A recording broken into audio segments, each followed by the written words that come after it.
త్వరలో రాష్ట్ర కేబినెట్ విస్తరణ అంతకంటే ముందే పిసిసి చీఫ్ నియామకం నామినేట్ పోస్టులు కూడా భర్తీ వివిధ సమీకరణాల ఆధారంగా పదవులు హైకమాండ్ తో చర్చించేందుకే ఢిల్లీ వెళ్లిన సీఎం రేవంత్ రెడ్డి ఇయాల సిడబ్ల్యూసి మీటింగ్ కు హాజరు కొత్తగా ఎన్నికైన కాంగ్రెస్ ఎంపీలకు నేడు ఖర్గే డిన్నర్ హాజరు కానున్న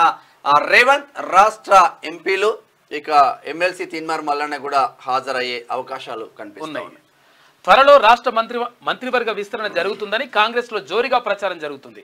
కొత్త పిసిసి చీఫ్ నియామకం నామినేటెడ్ పోస్టుల భర్తీ కూడా ఉంటుందని తెలుస్తుంది మంత్రివర్గంలో మరో 6గురికి చోటు కల్పించే అవకాశం ఉంది ఇప్పటివరకు ప్రాతినిధ్యం లేని జిల్లాలను పరిగణలోకి తీసుకోవడంతో పాటు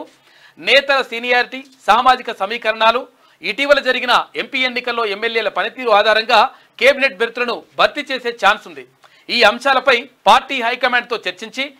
గ్రీన్ సిగ్నల్ తీసుకునేందుకు సీఎం రేవంత్ రెడ్డి శుక్రవారం ఢిల్లీకి వెళ్లారు శనివారం అక్కడ జరగనున్న సిడబ్ల్యూసి మీటింగ్ లోనూ ఆయన పాల్గొంటారు కాగా కాంగ్రెస్ చీఫ్ మల్లికార్జున ఖర్గే కొత్తగా ఎన్నికైన పార్టీ ఎంపీలకు శనివారం డిన్నర్ ఏర్పాటు చేసిందంట అయితే అందులో భాగంగా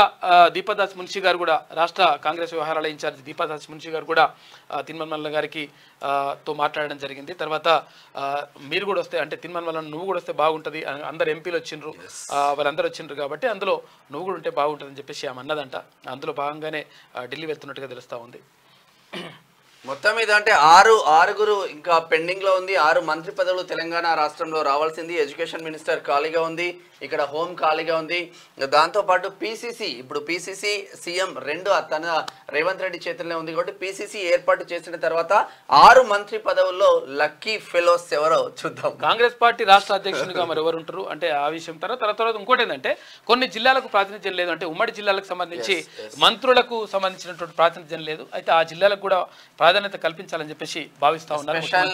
రేవంత్ రెడ్డి విద్య మీద ఫోకస్ పెట్టాలి వైద్యం మీద ఫోకస్ పెట్టాలి వైద్య శాఖ మంత్రి ఉన్నా కూడా ఇప్పటికీ ఫోకస్ పెట్టలేదు అన్న చర్చ మాత్రం జరుగుతా ఉంది